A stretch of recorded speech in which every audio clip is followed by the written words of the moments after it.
तो स्वागत है आपका आपके ही चैनल बायोलॉजी फैक्ट्स में। आज इस छोटे से वीडियो में हम बात करने वाले हैं कि जो ह्यूमन जीनोम प्रोजेक्ट है वो एक मेगा प्रोजेक्ट कैसे है। जैसे कि आपको पता है कि हमने पिछली वीडियो में हमने जाना था कि ह्यूमन जीनोम प्रोजेक्ट क्या है, इसमें कौन सी चीज़ें होती हैं, कब शुरू हुआ था, कब ख़त्म हुआ था, इन सभी चीज़ों के बारे में हमने पिछली वीडियो में देखा है और वो वीडियो भी कोई ज़्यादा लंबी नहीं है। आज इस वीडियो में मैं आपको बात समझाने वाला हूँ कि ह्यूमन जीनोम प्रोजेक्ट एक मेगा प्रोजेक्ट क्यों है। मतलब कि एक ये बहुत बड़ा प्रोजेक्ट है, क्योंकि जैसे कि आपको पता है कि पिछली वीडियो में हमने ये देखा था कि ह्यूमन जीनोम प्रोजेक्ट में बहुत से देश आकर जुड़े थे।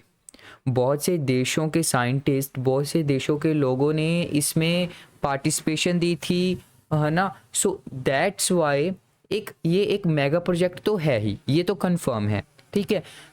इसके और जो चीज़ें हैं जो ये इसको साबित करती हैं कि ये मेगा प्रोजेक्ट क्यों है, वो चीज़ें हम इस वीडियो में देखने वाले हैं।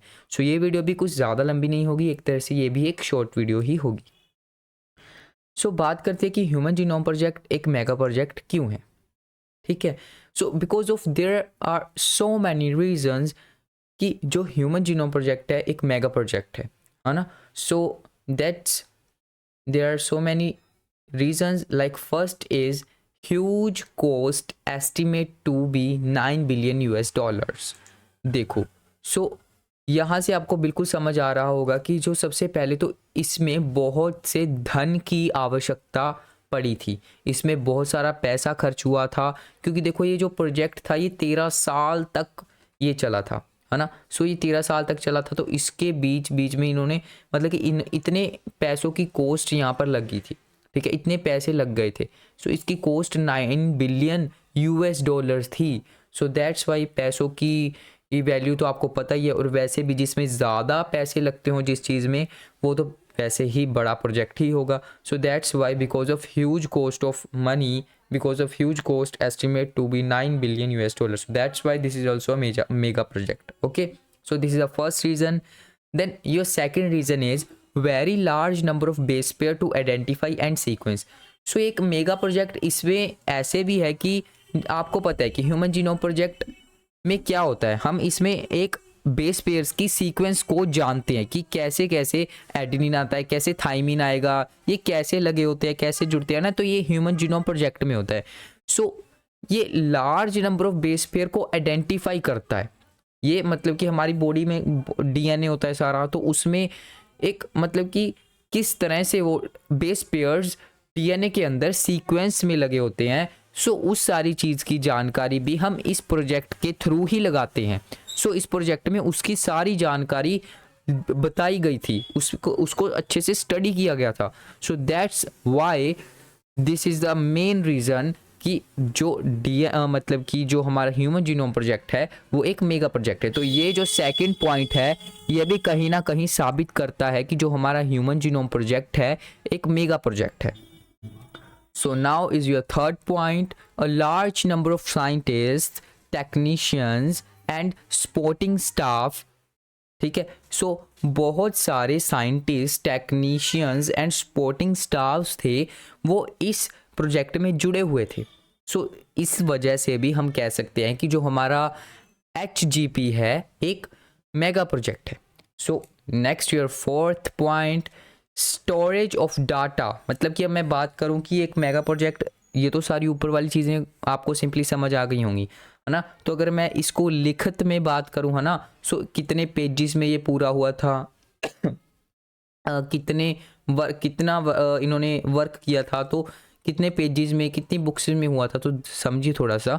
Storage of data which require some 3,300 books, each with 1,000 pages and each page have 1,000 type letters। Very simple, बहुत आसान। क्या कहा गया है कि जो ये डाटा है कैसे स्टोर हुआ, जैसे कि इन्होंने कहा 3,300, तो ये क्या है, बुक्स हैं, ठीक है। और उस बुक में हजार पेजेस हैं, हर एक बुक में 1000 पेजेस हैं, 1,000 पेजेस। एंड हर एक पेज में 1000 लेटर्स हैं, तो आप ही समझिए कि कितना बड़ा प्रोजेक्ट होगा, कि कितने पेजेस, कितनी बुक्स, कितने लेटर्स इसमें शामिल हैं। सो वेरी, मतलब कि ये सिर्फ एक मनुष्य की बॉडी में जो डीएनए है उसका सीक्वेंस को स्टडी किया गया है ना। सो ये जो प्रोजेक्ट है कितना बड़ा प्रोजेक्ट होगा, कि इसमें कितनी बुक्स मतलब कि लिखी गई इस प्रोजेक्ट पर।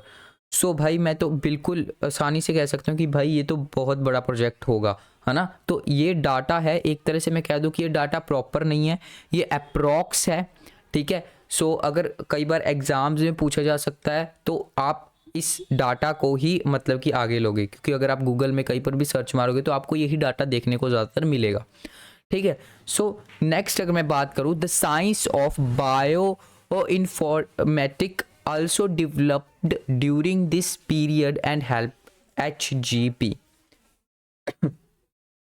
तो क्या है बायो इन्फॉर्मेटिक? तो ये क्या है बायो लाइफ इन्फॉर्मेटिक, मतलब कि उन्होंने क्या किया इसमें, एक तरह से फाउंड किया, यानी कि उन्होंने इसमें बहुत स्टडी किया, उन्होंने भी इसमें क्या किया, हेल्प किया the development during the period and HGP। तो जब ये प्रोजेक्ट बन रहा था तो बायो इन्फॉर्मेटिक ने भी क्या किया, एक तरह से HGP को आगे बढ़ाया, इसमें हेल्प की, इस प्रोजेक्ट में हेल्प की। So this is also that's why this is a mega project.